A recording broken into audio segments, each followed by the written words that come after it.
a long lecture series we have throughout the year. To introduce our speaker tonight, who is Professor David Farber. David Farber is a professor of history at Temple University. He's published many books, including What They Think of Us, International Perceptions of the United States Since 9/11.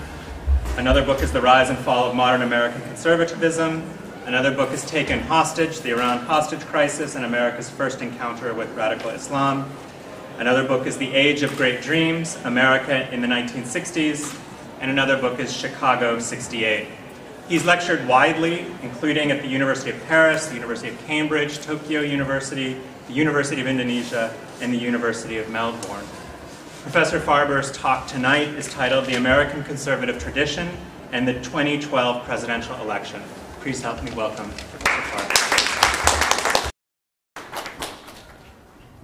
Thank you, Professor Lubin. Thank you, CASAR. Thank you, AUB. Thank you all for coming. I think we've had about a month now to digest the American political election and have hopefully come to some conclusions about what it all means.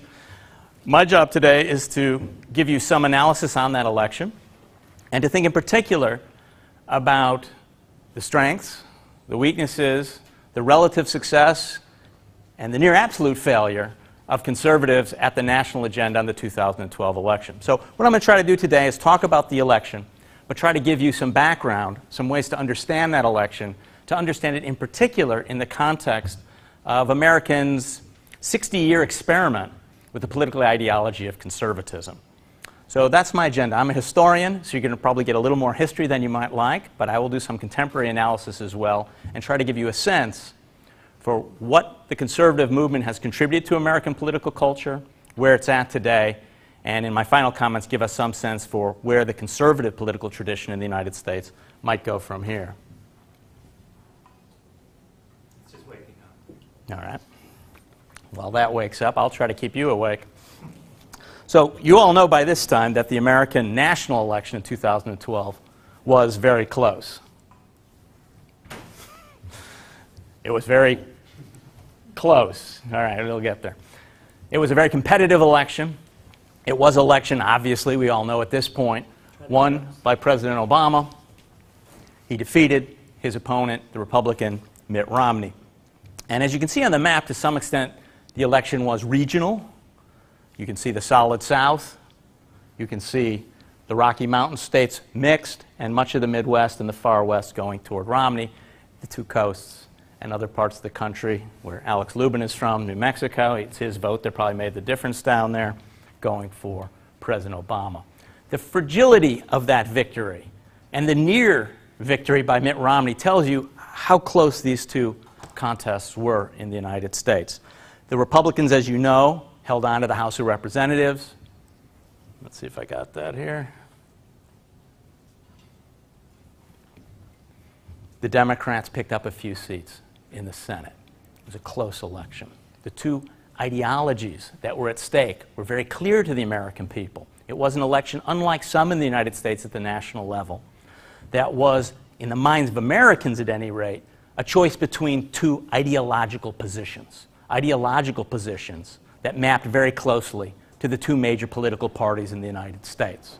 The Republicans became the party of conservatives, the Democrats the party of liberalism, and it's those two ideologies that to some extent I want to talk about in today's talk.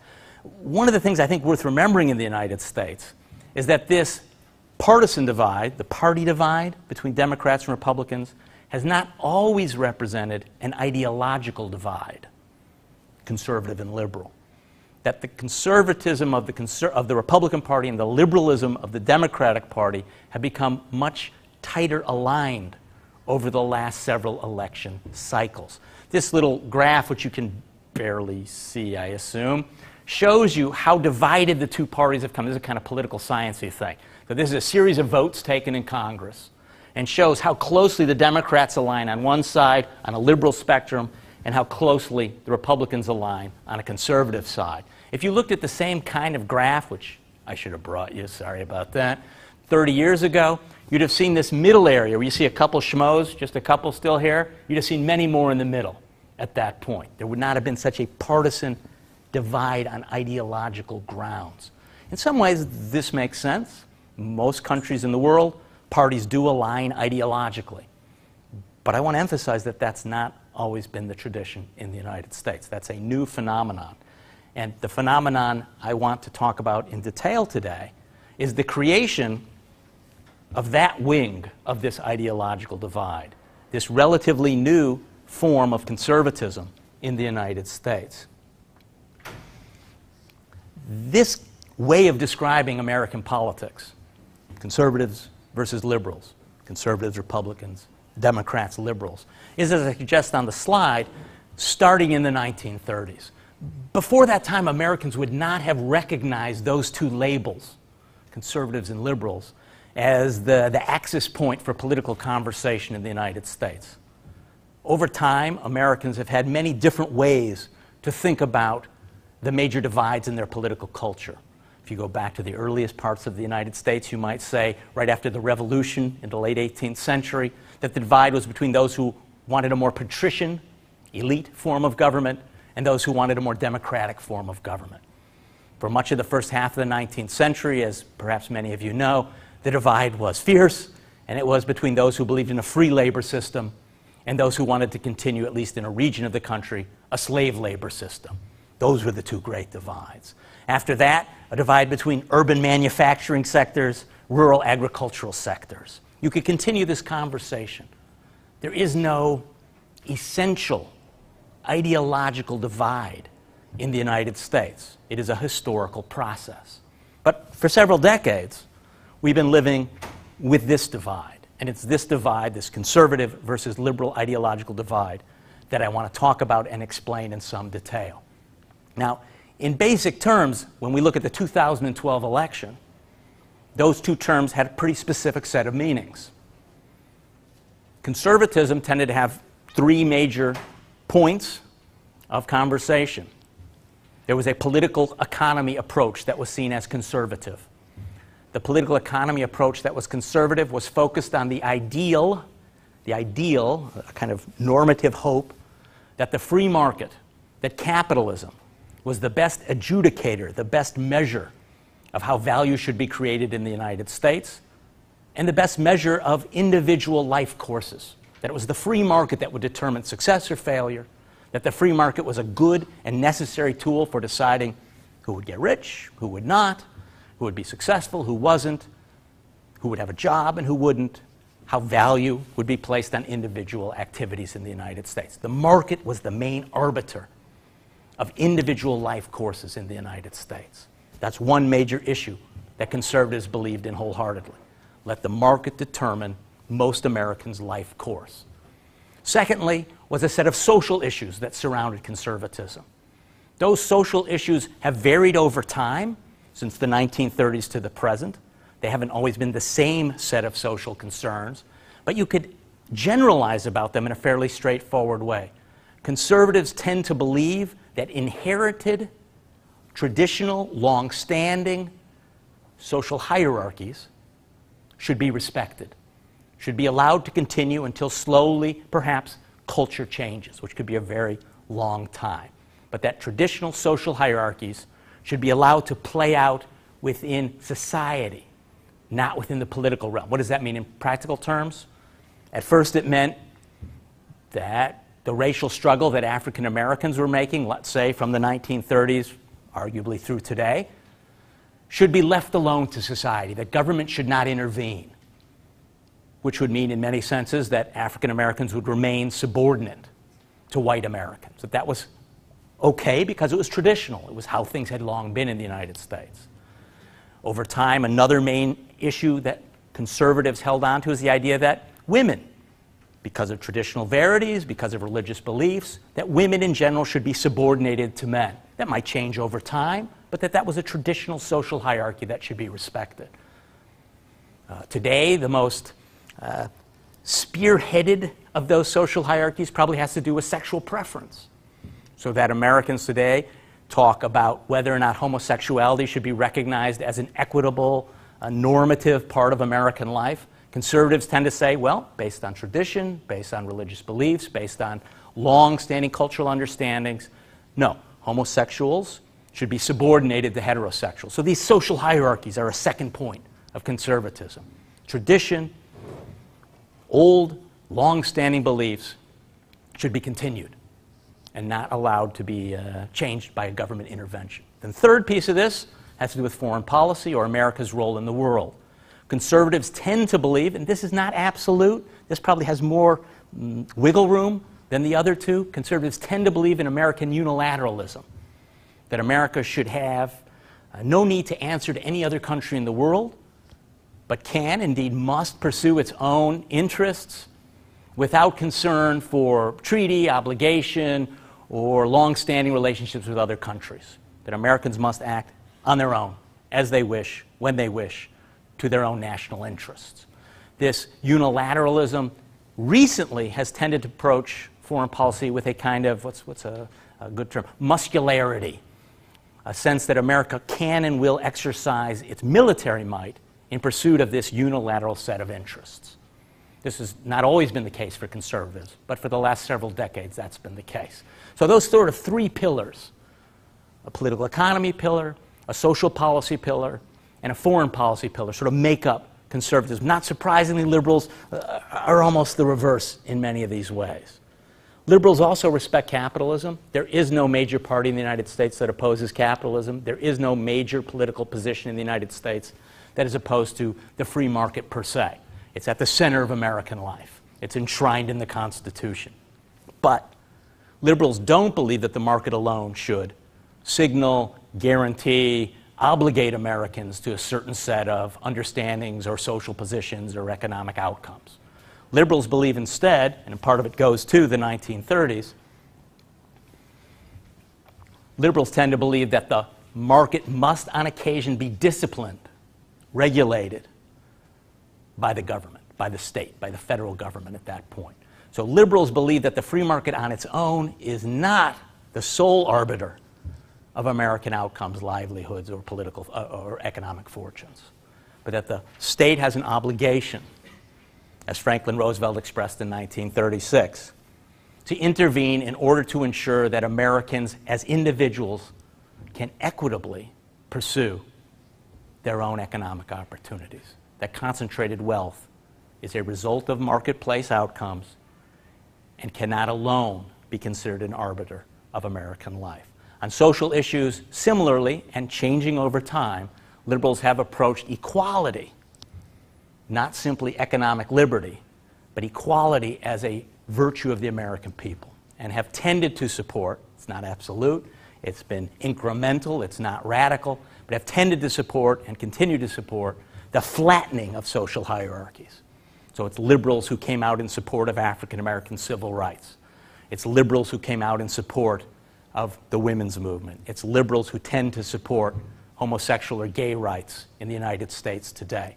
So it's liberals who approach social hierarchies as something that needs, again, adjudicating. The government needs to intervene and flatten those differences.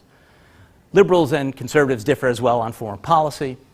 Most obviously, liberals tend to approach foreign policy in a multilateral way, that the United States should reach out to allies, it should involve itself in negotiation with other countries as it approaches its foreign policy interests, and that it should seek in general not a muscular foreign policy or a bellicose foreign policy, a warlike foreign policy, but use negotiation. This difference might not seem so apparent around the world, but Americans see that as a fundamental difference. We can talk later about how different these two approaches are when perceived from far away. But within the United States, this liberal versus conservative approach on these three major pillars of American life, they seem very real. And Mitt Romney, as he put it himself, was a seriously conservative candidate who would have advocated for the three positions I stated. Barack Hussein Obama, would have argued for the liberal position on those three cases, and did. So the American people, they had a definite choice. Now, what I want to talk about briefly here, and I'll go through it fairly quickly, and then come back to the election at the end, is just give you a sense for the historicity, the historical development of these positions, because one of the things I want to talk about is the degree to which these differences, liberal and conservative, are evolutionary, they're a process, they're not innately philosophical, politicians, maybe this will become a shock to many of you, politicians tend not to be philosophers. They don't think about deep causes, the roots or the logical progression of their ideas. They're practical people, generally speaking, and they take ideas and they shape them as they think will afford them enough votes, in a democracy at any rate, to win elections. And what I want to talk briefly about is the formation of this conservative bloc over time and how it develops and why. And then I want us to think about, to some extent, to what degree that ideological bloc, conservatism, as it aligns with the Republican Party, is flexible. Can it change? What can be done about conservatism after this defeat for the second time by the liberal Obama? Will conservatives be able to refashion, in some sense, the three pillars that support their ideological position? So that's where we want to go. So I just want to quickly remind you, I'm assuming most of you are not deep experts in American history, to understand that it's in the 1930s that this divide begins to formulate itself. Liberalism is a funny word. I don't know if it has much meaning for many of you in the room. Liberalism is an old term in Anglo-American discourse. It's a British term in its origins. And in England in the 19th century, liberal meant something different than what we think of it as today. It tended to mean something quite straightforwardly, the idea that an individual in a given state, given polity, has the right to be left alone, or at least to be given certain inalienable rights in the political sphere, so that neither crown nor organized church, the Church of England in the case of England, could dictate the terms by which the citizenry lived their lives. So liberalism was a faith in the individual as they stood off against the might of the state, the crown in the case of England, or organized religion, the Church of England in the state of England. So the United States is founded, the 18th century, on these liberal principles, that neither crown nor organized church should be able to dictate to the American people. So liberalism meant individual liberty above all else. Now, Franklin Roosevelt, in 1936, reformulated that term and rethought what it was to be a liberal in the United States. In the 19th century, not all Americans, but a lot of Americans could have wrapped their head around the idea that, that's right, that's built into our Constitution, that sense of individual rights. No church nor state can dictate the terms of our daily existence. We shall figure that out on our own as individual citizens coming together in a democracy under the right of Constitution.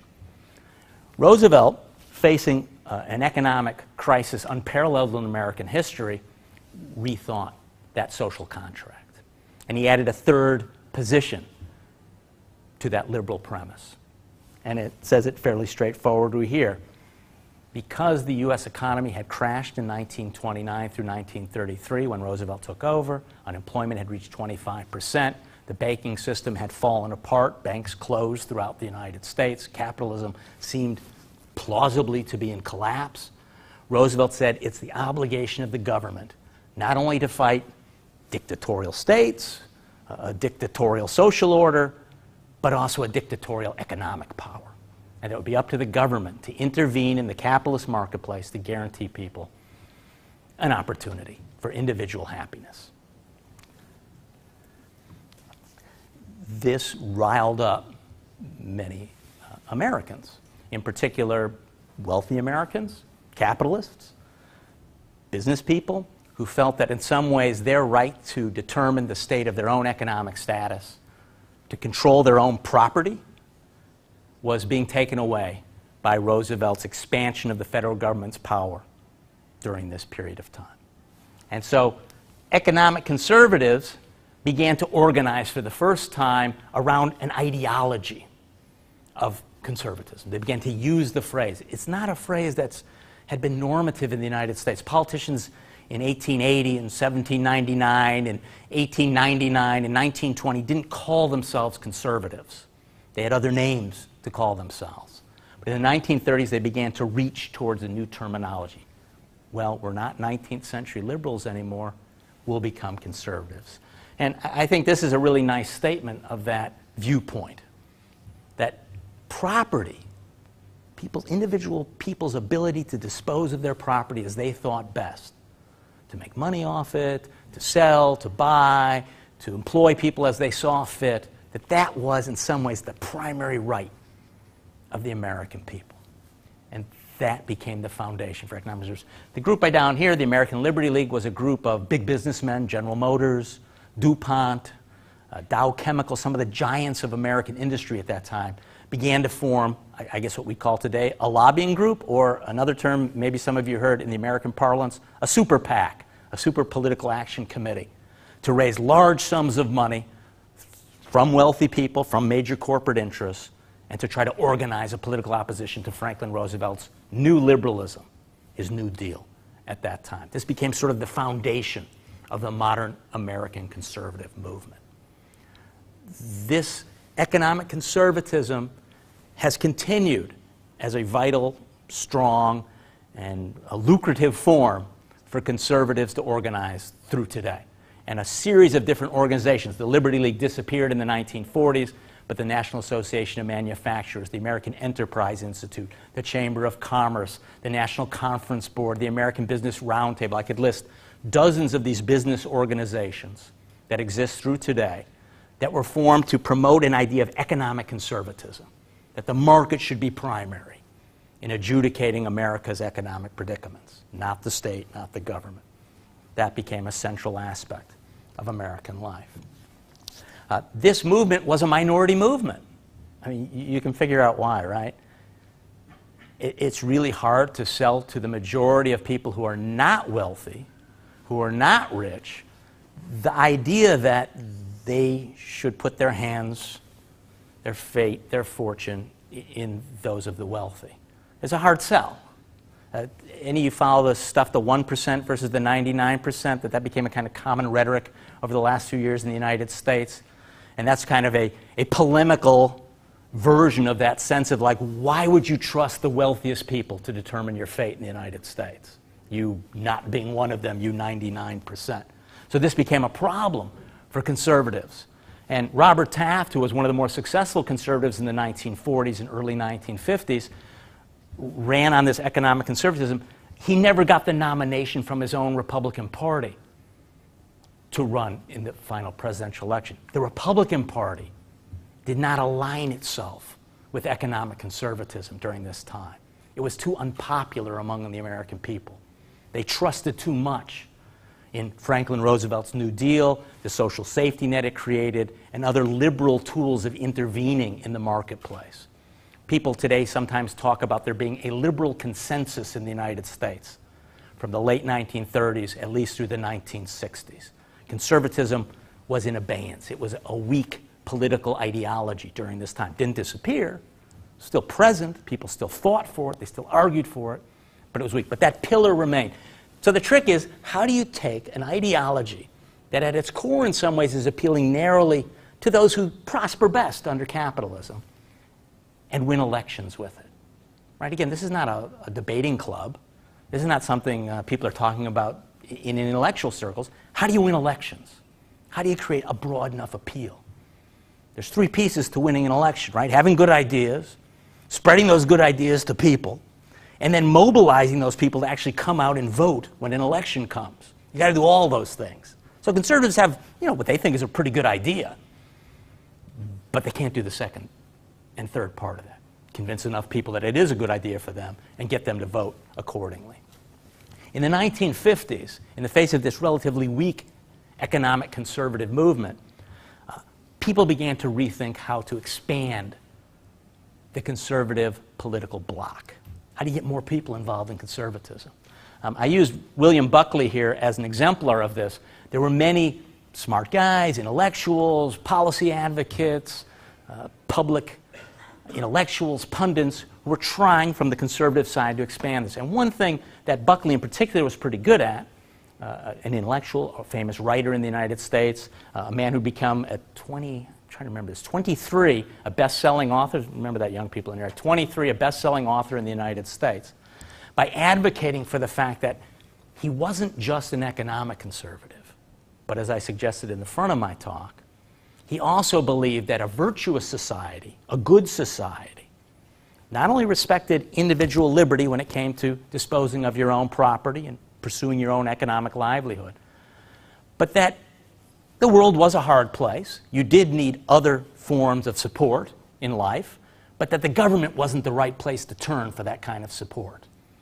Don't be a liberal and look to the federal government to solve your problems. Buckley said, we have much better forms in American life to go for when you're feeling needs, when you're looking for strong support or an anchor in your life. You can guess what it is. He said, what's most valuable are those long-standing beliefs people hold. For Buckley, most of all, it was religion. That you should turn to religion, not the state, when you have problems in your life. That's the anchor of a virtuous people. Buckley himself was Catholic, a very devout Catholic, but he was not particularistic in his approach to religion. He said it is religion, it is spirituality that's essential to people's lives. And conservatives, he argued, are people who put their faith in the individual liberty that they pursue in their own lives, but in times of trouble and difficulty, in their spiritual faith. And spiritual people, he said, should be conservatives. This was part of his argument, that people who deeply believe in religion as a foundational aspect of everyday life should reject statism and accept religion as the basis for what's a good life. So Buckley is trying to blend or fuse together economic conservatism and social conservatism. Got that? It's an interesting approach, and there's a logic to it. Buckley wasn't being cynical. I mean, he fully believed this and deeply believed this. It still wasn't a very successful outreach to the American electorate. It still wasn't winning a lot of votes. In part, William Buckley was appealing to an elite, highly intellectual people. Again, in America, you don't win elections by trying to win over the 1% of people with PhDs, right? You got to reach out into a mass audience. One of the ways this occurred was in the 1960s over not the question of faith per se, but that other traditional verity, that other long-standing belief of many Americans, which was about the questions, as I said earlier, social hierarchies. What is it that makes a virtuous society? For many white Americans, a good society was based on the long tradition of subordination of African Americans. That was a part of America's tradition. And while some Americans were very uncomfortable with that tradition, others were not. They saw it as part of our national identity, who we were. It was our way, said some whites. This was part of the American way of life. The conservative movement in the early 60s, in the face of a very strong civil rights movement, had to decide to what extent it would hold on to the idea of traditional verities, the idea that social hierarchies are okay and good, that they make for a virtuous society, in the face of the struggle of black Americans. And this became a divisive point among conservatives. It was not a unanimous decision. Conservatives fractured over this question. Many said, yeah, we believe in traditional verities, but racism is not one of them. We believe in freedom and liberty, and that's antithetical to racism. But other conservatives, interested in trying to win votes, trying to expand the conservative constituency, made, in a sense, for some of them, a devil's bargain. Some were true believers, but some were cynical about this and said, many whites who are not political, they don't really think liberal, conservative, they're just folks trying to go through their everyday lives. Many whites don't want to see black people become equal in the United States. And if we reach out to them and say, it's okay to be a racist, you're just trying to maintain the traditional verities, the cultural conventions, your regional ways of life, your neighborhood's right to self-determination, we respect that as conservatives. And in 1964, famously, conservatives chose to align themselves with white supremacists. The most famous of them is Senator Barry Goldwater, who was running to be the presidential candidate for the Republican Party in '64, and he became one of only 7 Republicans, again, very few Republicans, to vote against the 1964 Civil Rights Act. That's the act that basically codifies the idea that in the United States you cannot openly, legally discriminate against African Americans. It took a century to make that law happen, but it was passed in 1964, led by the civil rights movement activists and then supported by liberal politicians once they saw the pressure from that movement. Conservatives split. Barry Goldwater supports essentially the white supremacist movement. Politically, Goldwater said, this is the only way conservatives can grow. He himself was not a racist. but he thought politically this was a necessary step in the process. In 1964, Barry Goldwater won very few states. In the presidential election, he did receive the nomination of his party, but he won the Deep South. He won southern states that were invested in white supremacy. These had never been Republican states before. These had not been conservative voting blocs before. So he reached out willfully and successfully to this group. This occurs again. It's still not enough to win an election. He gets crushed in the 1964 election. Liberalism is still dominant. In the 1970s, conservatives continuing to try to find new voters reach out in the battle over women's rights. And I want to take a brief minute to explain something different. I guess you probably all know this, but in the United States, voter turnout, how many people actually voted to give an election, varies. And it's never a preponderance number of people. The last presidential election, a little over 60% of eligible American voters actually turned out to the polls and voted. The congressional election in 2010, only about 40% of Americans turned out to vote. So part of the predicament for a liberal conservative leader or conservative political leader is not simply, again, to sell your ideas, but to get people who don't normally vote, to turn out in large numbers, to get more of your kind actually voting than their kind. And this woman, Phyllis Schlafly, who had been a long-standing conservative, an economic conservative, she'd been opposed to the civil rights movement, she'd been an ardent supporter of Barry Goldwater, came up with a really good idea. And it was an idea. How do we get more people to vote conservatively? She picked the battle over women's rights in the 1970s and became a strong advocate against feminism and against equal rights for American women. Many women, especially in the West and in the South, who had never voted, who had never been involved in political campaigns before, became excited by this movement. They felt they were getting the respect that they had not received before, that their concerns as housewives, as mothers, as wives, as women who didn't want to go into the economic sphere or the political sphere or the public sphere in general, that they were being recognized by Phyllis Schlafly and women like her and other men who were advocating this position. And they became politicized, mobilized. They turned out to vote for first times. They got their neighbors to vote for the first time. Most of these women were religiously conservative, usually Protestants, so-called born-again Christians or fundamentalists, or in many cases simply evangelical Christians who had not been voters before. They were excited by this turn toward the traditional verities, the long-standing religious beliefs being recognized in the public sphere. Schlafly's STOP ERA, ERA stands for Equal Rights Amendment, became a very successful political turn. The coalition of conservatives now, by taking these social issues, race, gender, combining with economic conservatives, is starting to create a broad-scale movement. And it's that movement that this guy will ride to victory. That's Ronald Reagan, the cowboy president of the United States. In 1980, Ronald Reagan, at a time when, again, the American economy was in a recession, was suffering from high unemployment as well as high inflation, difficulties of all kinds, Reagan said it's time to turn away from liberalism. It's time to create a new political vision. Let's go back to the traditional wisdom of the American people, return to property rights, return to conservative traditional social hierarchies, and work together as one to create a new day for the American people. So it's kind of an interesting vision. There's a famous movie, Back to the Future, Back to the Future. So Reagan was, in a sense, saying to move forward, we have to move backward. We have to go back to older ideas in order to create a new America.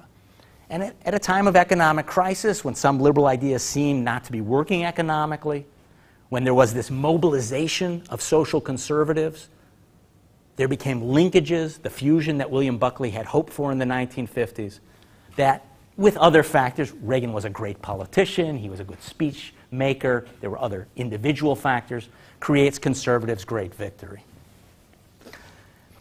Reagan also brought a third piece to this story. He also demonstrated at a time when Americans thought of their countries on the wane. The 1980 election takes place 5 years after Vietnam, a country that America had intervened in during the 1950s, 60s, and into the 1970s, had fought a war over. had so-called, as Americans would put it, fall into communism. Our defeat in Vietnam was complete in 1975.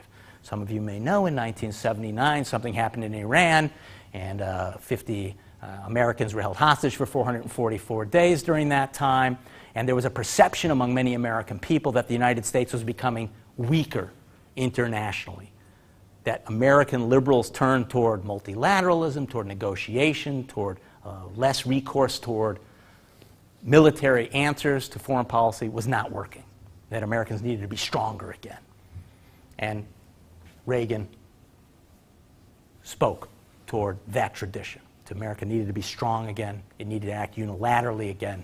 It needed to be that exceptional power in the world. And Americans found this an uplifting rhetoric at a time of national concern and arguably national weakness. So Reagan combined three factors: economic conservatism, social conservatism, and a more muscular, unilateral foreign policy approach, and created, in a sense, the modern conservative movement. This movement would maintain great success over the decades. Bill Clinton, of course, is a Democrat. He wins the presidency in 1992 and 1996. But he's a Democrat who has moved away from the liberal tradition. Not absolutely, not in all regards. He called himself, though, a new Democrat. I'm not a Franklin Roosevelt liberal Democrat. I'm not like those old Democrats. I'm young, I'm different, I accept some of the premises of Ronald Reagan's economic conservatism, and I will start to rethink some of the social policies in the United States. Conservatism had not captured the Democratic Party. The Democratic Party was still much more liberal than the Republican Party. But the Democratic Party had moved toward a conservative vision. Clinton is able to win in part because of what his political analysts called a politics of triangulation. Liberal, conservative, he'd find the middle on many issues. And that middle was a successful political path. He was able to pull off some voters from the conservative coalition, and many voters in the middle who were not ideologically driven one way or the other, but were pragmatic or moderates or were just looking for, I guess, a very handsome man. They were looking for a leader, not necessarily an ideology. But what I want to get across is there was a movement of liberalism. There was a sense that liberals were on the run. You all are getting more familiar now with the story, I think, and know something about the George W. Bush years. George W. Bush ran again after the victories of Bill Clinton as a true believing conservative. He advocated very strongly for the conservative ideals on all three grounds that I articulated before: economic, social, and foreign policy. And he was able to eke out, as you all know, a very, very narrow victory in the 2000 election. Indeed, he actually lost the popular vote. But the American system is quite complicated, and he won through what's called the electoral vote. We can talk about that more if you want. But showing that the American people of 2000 were quite uncertain or polarized on issues.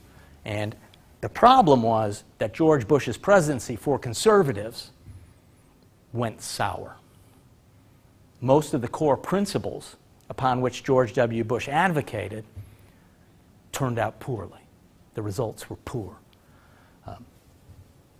Most Americans, especially younger Americans, were growing disenchanted, uncomfortable with the language of social hierarchy that conservatives had long advocated. Racism had taken on a bad taste in all legitimate circles in America by 2000. No prominent conservative Republican would advocate for racism by 2000, would indeed reject that.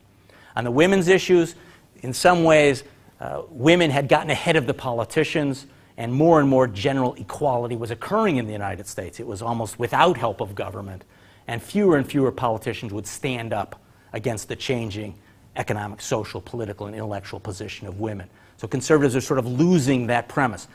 Bush did run hard against homosexuality, sort of the last gasp of the social hierarchies of the United States. There were others, but he did still strongly align himself against that particular thing. Fewer and fewer Americans were comfortable with that, well, that defense of inequality in the United States.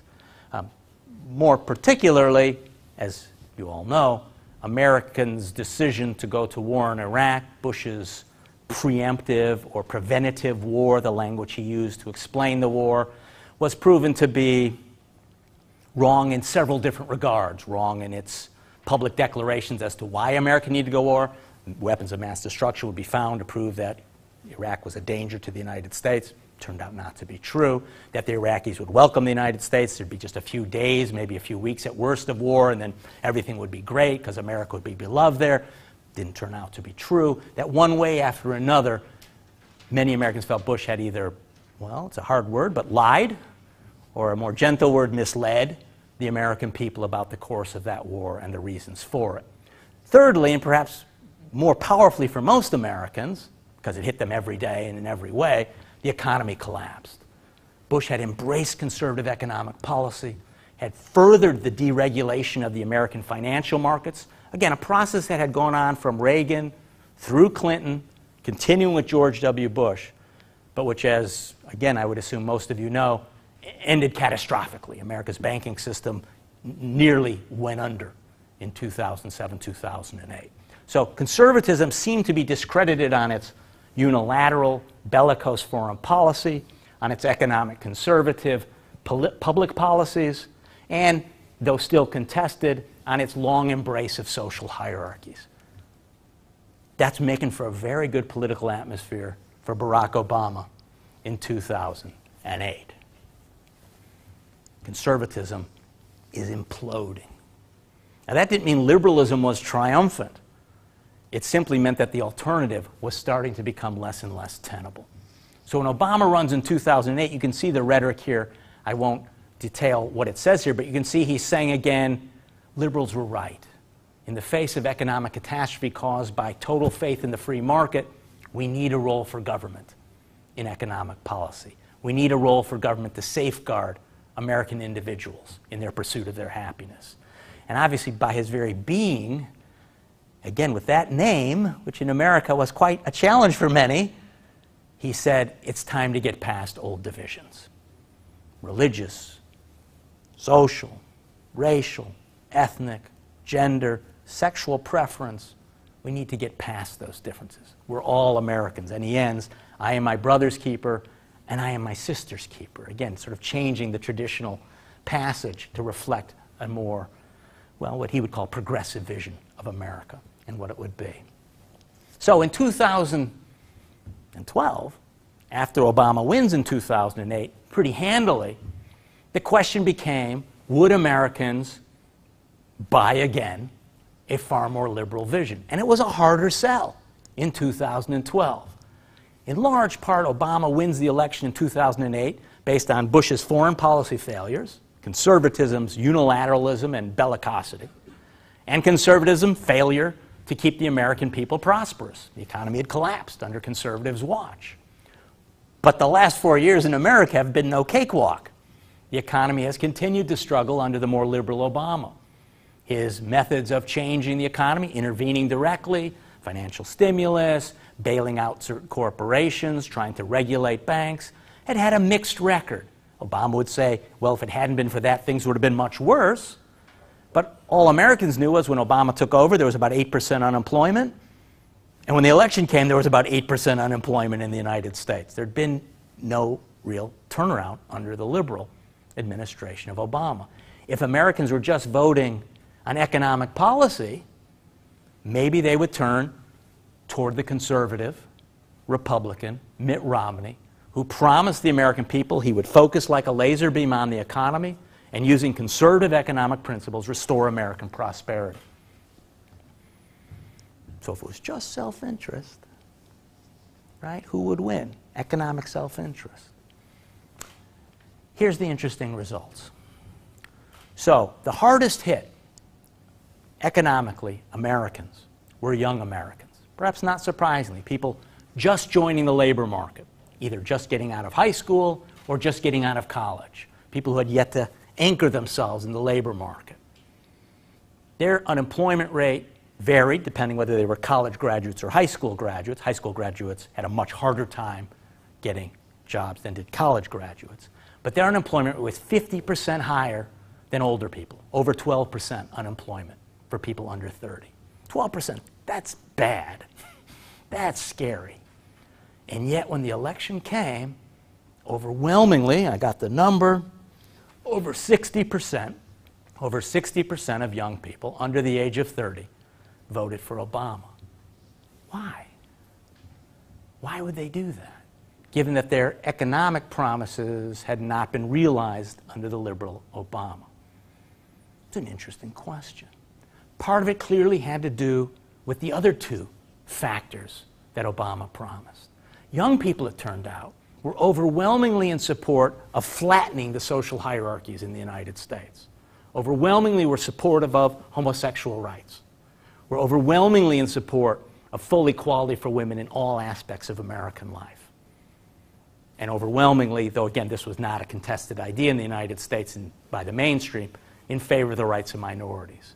They were in particular, young people, interested in pursuing equality for the newest group of Americans who were sort of on the edge of the pinnacle of fair play in the United States. Hispanic Americans, many of whom had come to the country undocumented, or as many Americans say, illegally. They had not come through normal citizenship channels. On all those points of contestation, young people overwhelmingly fought in favor of the minority, or those who were on the wrong side of a social hierarchy. It's one factor to possibly explain why young people voted in favor. Young people also said that they approved of Obama's turn toward intervention in the economy. Young people benefited in particular from policies having to do with health care. Obama would open up health care to more and more people. Young people particularly would gain from those policies. Another major change was demographic that helped assure Obama victory. In 2012, 71% of American voters were white. In 1992, over 81% of American voters were white. So the number of white voters was starting to decline and will undoubtedly continue to decline in the United States. African Americans, Hispanics, Asian Americans are taking up a larger and larger percentage of the American electorate. In the last election, 10% of the electorate was Hispanic, 13% was African American, and 3% were Asian Americans. Not surprisingly, given the conservatives' long-standing approval, support, and promotion of social inequality, those groups overwhelmingly voted against the conservative Mitt Romney. By 97% in the African American community, okay, that makes sense, Barack Obama, the first black president maybe, but 74% among the Asian American community. Asian Americans, by a block, are the wealthiest Americans if you took them as an aggregated group. So they're not voting their pocketbook, they're voting other issues. 71% of Hispanics voted for Obama. The demographics had changed in the United States. That second pillar of conservatism, the promotion of social hierarchies, had exploded in conservatives' faces. White Americans still did support conservatives. 59% of white Americans voted for the conservative politician Mitt Romney. So there was a racial ethnic split in the United States on these issues. Conservatism then faces a predicament. It would make the case, Mitt Romney did his best to make the case, that its economic ideas, that the platform ideas of conservatives and Republicans will do their best to promote American prosperity. There's a pretty good case to be made that Americans are ambivalent about that. They're not sure. Are liberals or conservatives better managers of the American economy? The electorate was essentially split over this issue in 2012. There is no consensus. There's no confidence, to tell you the truth, in either side right now in the United States. On foreign policy, there is a difference between Obama and the proposals that Mitt Romney had, or conservatives and liberals, but most Americans do not see a profound difference between those two. I think most people around the world don't see a profound difference between those two different perspectives on American foreign policy. It's a wash for most Americans. That third position, the question of social equality in the United States, at least in 2012, proved to be the decisive factor that pushed Americans in one direction or another. The fact that liberals, that Democrats, that Obama had forthrightly addressed social inequality in the United States. Not to the degree that many wished, but far more than the conservative opponent, convinced many to trust Obama, to trust the Democrats, and to trust liberals, to hope, in essence, that their answers would be sufficient to bring good lives to the majority of American people. The battle's not done in the United States. I wrote a book that I called The Rise and Fall of American Conservatism. I might have overstated the case. Both ideologies are in crisis, I think it's fair to say, in the United States, as America struggles to regain or retain, depending on what verb you like, its sense of prosperity and importance in the world and vitality within the country's own borders. Both are trying to find new answers. I think it's very possible that 20 years from now, this conservative, liberal, ideological divide, this mapping of Republicans as conservative and Democrats as liberal, will not be the main ideological divide in the United States. That we're in a moment in the United States of possible change. Not saying left, not saying right. Perhaps as the old saying, maybe forward, we can only hope. But that there's a time now again of fluidity in American politics. And the closeness of the election, the divided government that Americans now have, I think, is further proof that many Americans are struggling to find the right answers to the right future for America and arguably for the world. Thank you. Thank you very much. Got time for some questions if anyone would like to comment? I have a question. How would you locate Nixon in the history of conservatism laid out? And then what do you make, this is a not unrelated question, what do you make of Obama's admiration for Reagan and at least popular claims that Reagan wouldn't have been electable in the conservative movement today? So, again, what most American politicians tried to do for a very long time, through the Richard Nixon era most certainly, was not to narrowly define themselves as conservative. It was not a winning move in the American electorate until, obviously, Ronald Reagan won in 1980. Nixon was the Clinton of his time. He was a triangulator, some conservative, some liberal. His foreign policy, he was just sort of a hard-headed realist. It doesn't really fit too narrowly either camp I suggested before. Social policy, he was all over the place. Some have argued that Richard Nixon was the President of the United States from 1962 until he was forced to resign in 1974 under a very deep, dark cloud, had no moral gyroscope. No moral gyroscope. That he was a politician looking for advantage where he could. That his only real interest was in foreign policy. So that would be the first answer. Would Ronald Reagan have become nominated under current conventions?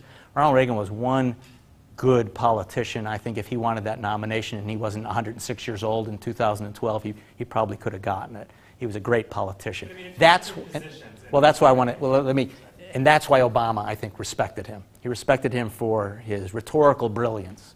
So at a time when many Americans were worried about the future of their country, for better and for worse, Ronald Reagan said, famously, right, there'll be morning again in America. Things will be okay. And he had that kind of charm and that kind of ability to convince many Americans that whatever his policies were, things would get better. Yeah, in terms of his specifics, I think if Reagan had the opportunity to be more conservative in 1980 and still win the election, he would have been more conservative. So I think he would fit whatever conservative moment there was. He pulled back to win the nomination and the election, arguably. Are there questions?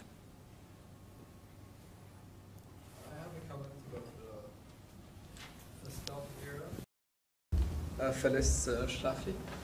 I really didn't understand her. I mean, seriously, being a political activist who is against women being having a role in the political field or in any field in the U.S. Other than being like the good housewives or mothers. I mean, isn't even like women voting against? In her. Ideology, I don't really understand what's the motive behind it. It's really...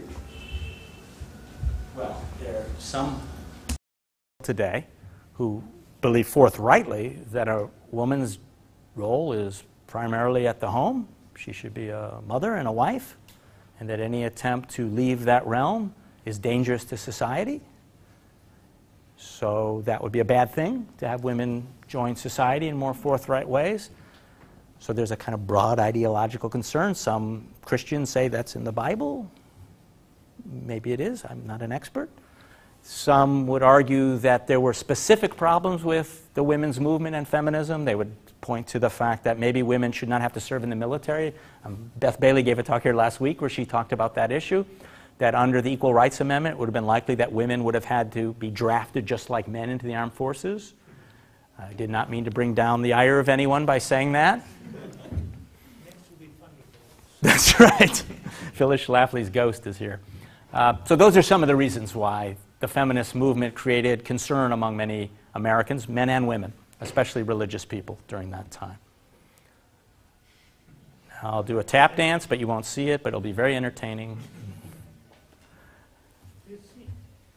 If you have your hand up, see, I can't see it. So, there we go.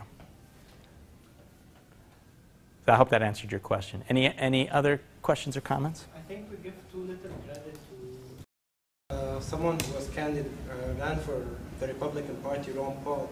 I think he portrays the old conservative ideas. He's the proper Republican that should have he should have become the candidate for the Republican Party. He was attacked by his own party.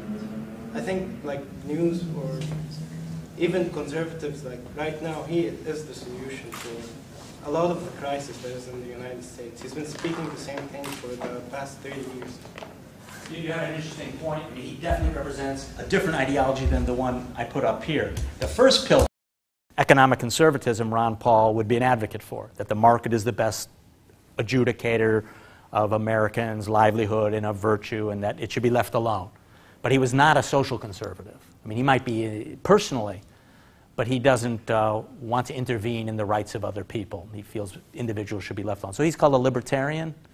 It's a part of conservatism, a strand of conservatism. And it'll be interesting to see if that strand of conservatism catches fire over the next few years. You could make a case that Paul Ryan, the man who ran as vice president under Mitt Romney, is more of a libertarian than Mitt Romney or George W. Bush was. We'll see. We'll see. I always had the impression that true conservatism pretty much died with Robert Taft in 47, 48.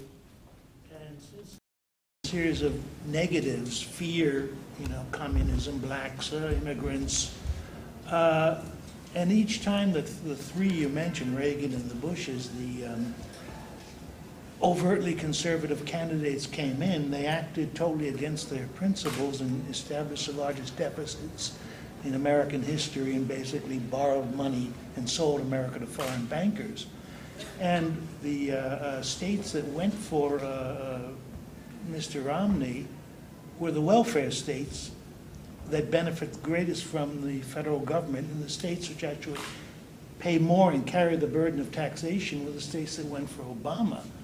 So what ideology is there of conservatism, really? Well, I think Romney is a firm believer in the same kind of economic conservatism as Robert Taft. I don't think there's much difference on economic policy between those two individuals.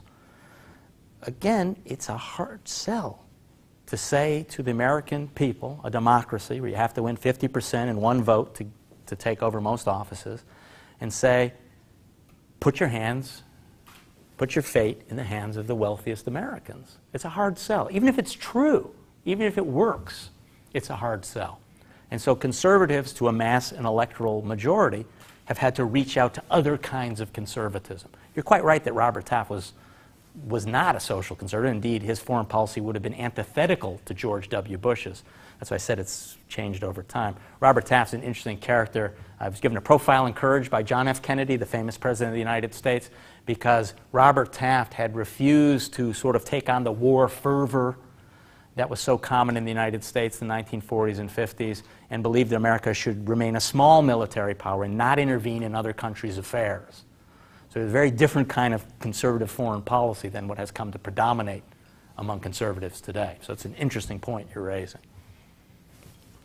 Yeah, I mean, an inherent tension in conservatism in that the belief in free market liberalism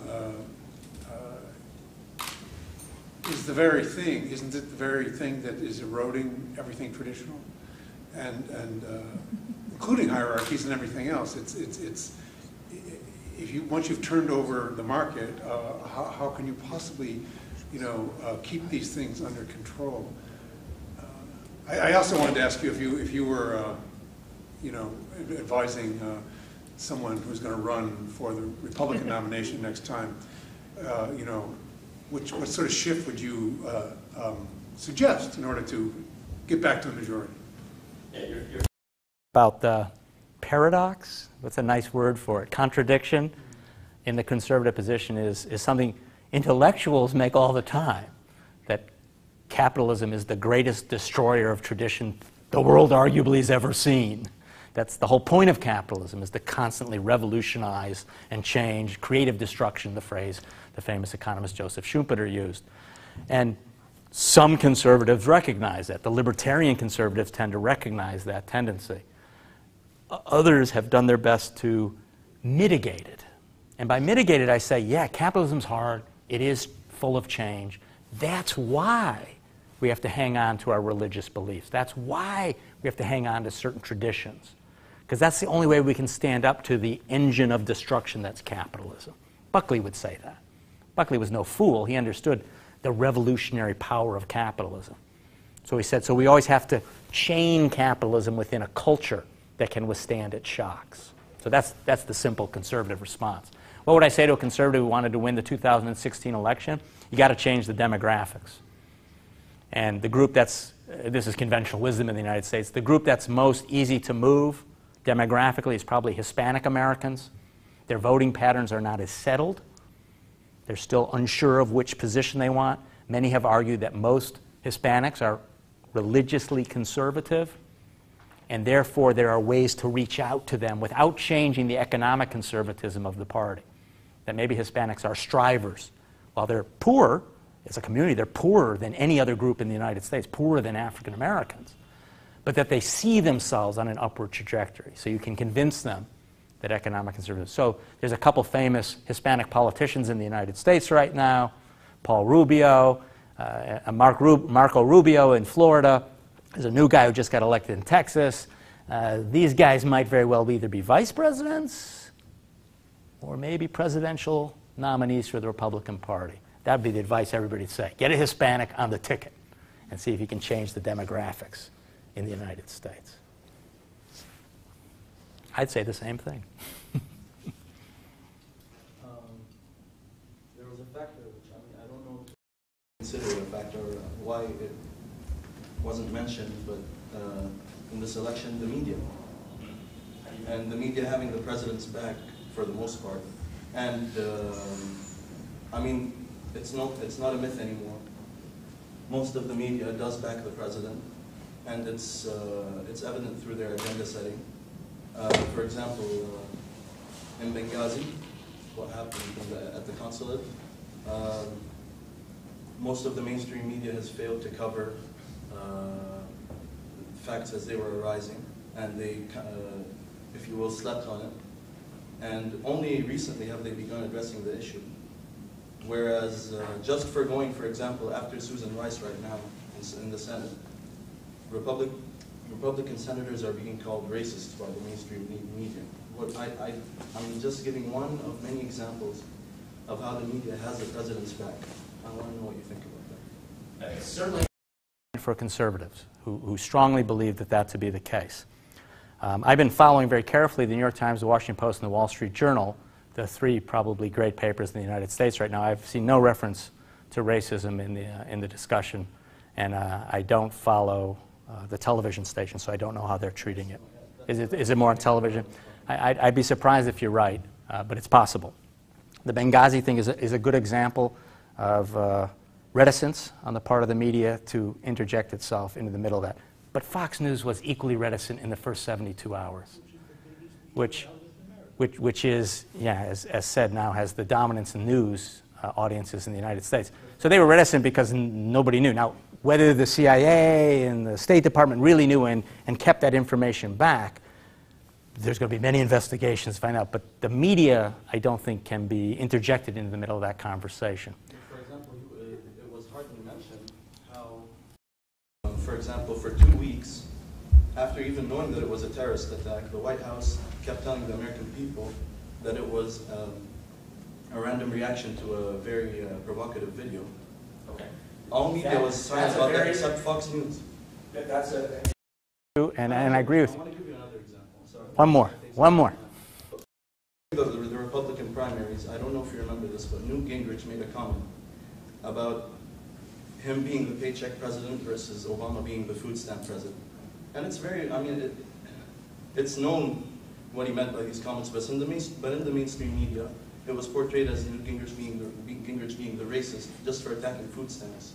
So, like, we're talking about, okay, we have the most watched channels in America are MSNBC, CBS, ABC. And MSNBC is a very small market network. That's the liberal Democratic network. Fox is a conservative network. Exactly. Fox has 4 times as much viewership as MSNBC. Exactly. And already you have 4 liberal media. I get your point. Let me speak to your point. And it's the question about Gingrich getting castigated for having called Obama the food stamp president is a good point and example. One of the things I've been trying to explain here is that when Americans try to judge their political leaders or try to understand them, whether they're the mass media reporter or the individual citizen, it doesn't happen in a vacuum. It isn't that singular moment that people are trying to understand. And again, there's no way around the fact that the Georgia Congressman Newt Gingrich is part of a tradition in which race had played such a vital part in the rise of the conservative movement. It's just a fact. So when Gingrich makes a comment that fits into a narrative, into a story about, oh, there go the conservatives again, bringing up a racially tinged subject, he doesn't get the benefit of the doubt. It becomes part of a longer story. And that's a framing, and you're right, that's a media framing, but it's an American political culture framing. That's how we understand it. Conservatives have to be careful. Obama got in trouble when he made that stupid sentence where he said something like, you didn't build it. He was talking about business. You businessmen, you didn't build that. Now, he also meant something quite different. But there's a story in which Americans understand, oh yeah, the liberals, they're always hard on business. They never give businessmen their due. So he got smashed for that comment. They're frames of understanding. And you pay the price for having a culture or a tradition in which certain kind of comments occur. Racial comments are going to be very difficult for a conservative to walk away from, even if they didn't mean it, which I don't think Newt Gingrich did. Nor did Obama mean to say capitalism is not an important system. But he's going to get in trouble if he gets too close to it. That would be my take. We had a panel here, CASAR, the day after the election, and a number of our luminaries were speaking, and they were all in an interesting concert, not terribly impressed by the differences that you have emphasized here between the conservative tradition and the liberal tradition. They more or less were all giving us versions of, both candidates were kind of the same on all their major points. And I guess the alliance on the panel was an interest in something I guess we call neoliberalism, the way that economics have become gradually privatized since the 70s or so. This is linked to Reagan, and you know this story.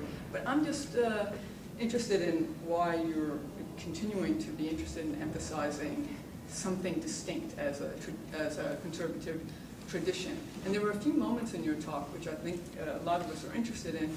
The one was the Schlafly moment, which is an example of an American citizen seemingly to vote against her own benefit.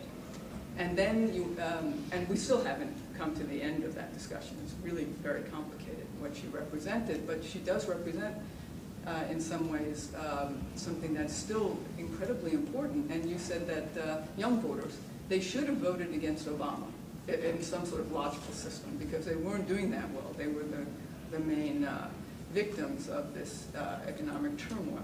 And yet they did vote for him, so they voted against their own benefit, or so it seems.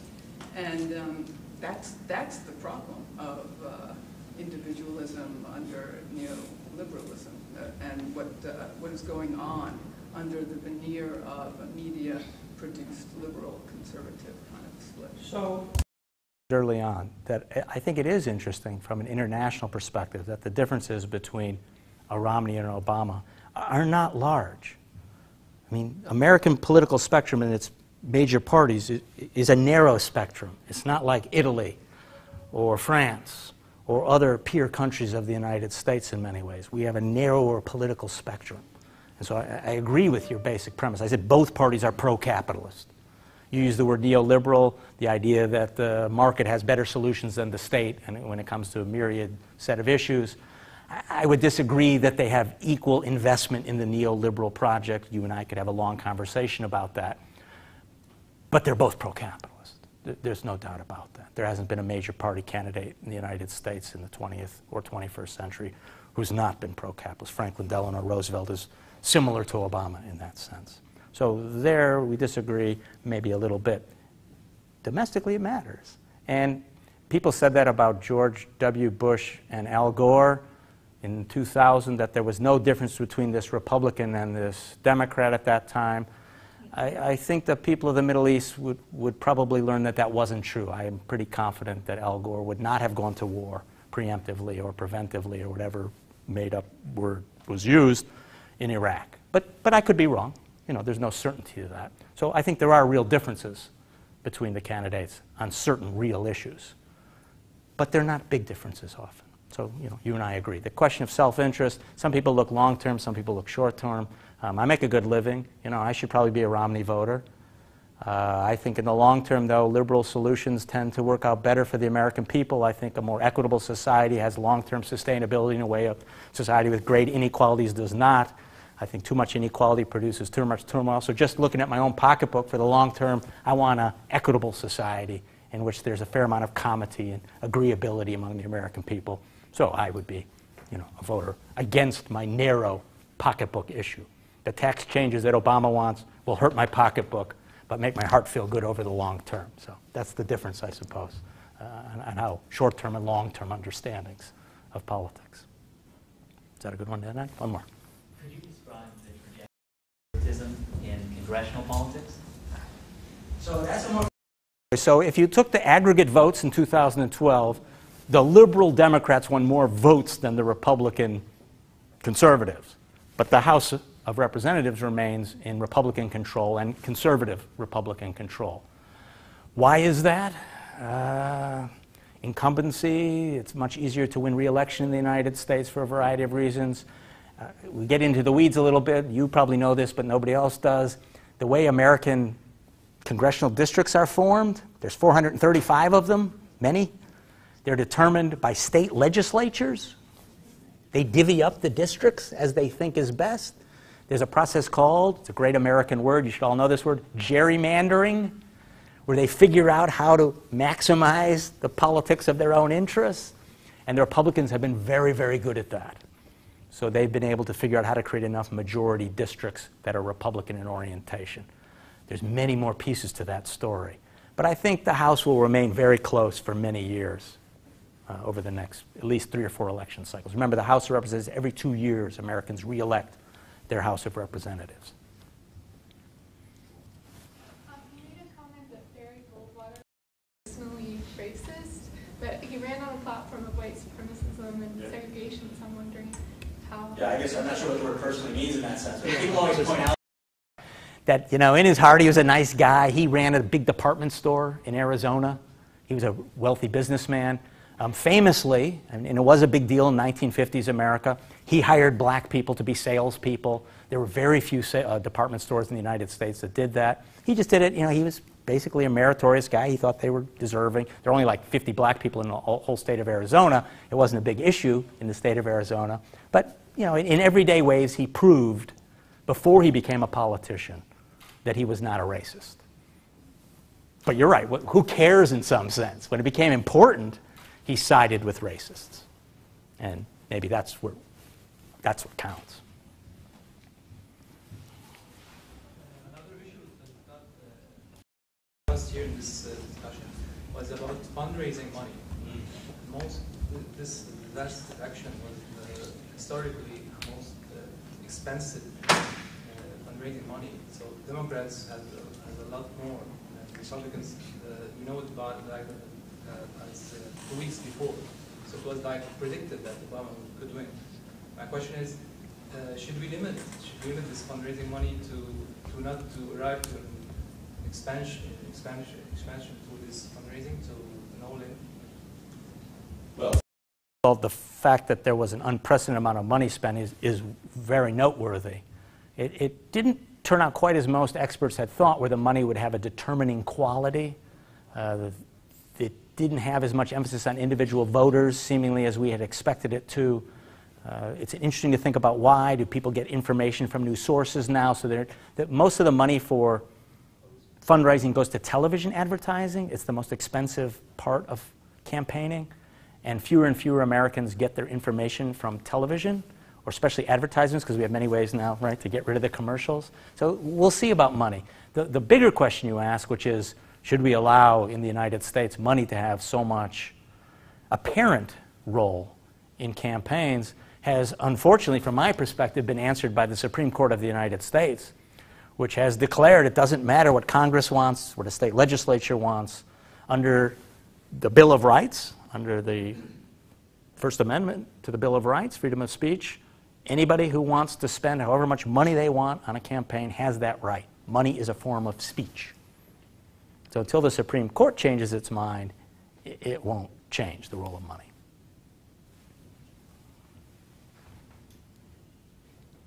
It's good. Thank you. Thank you.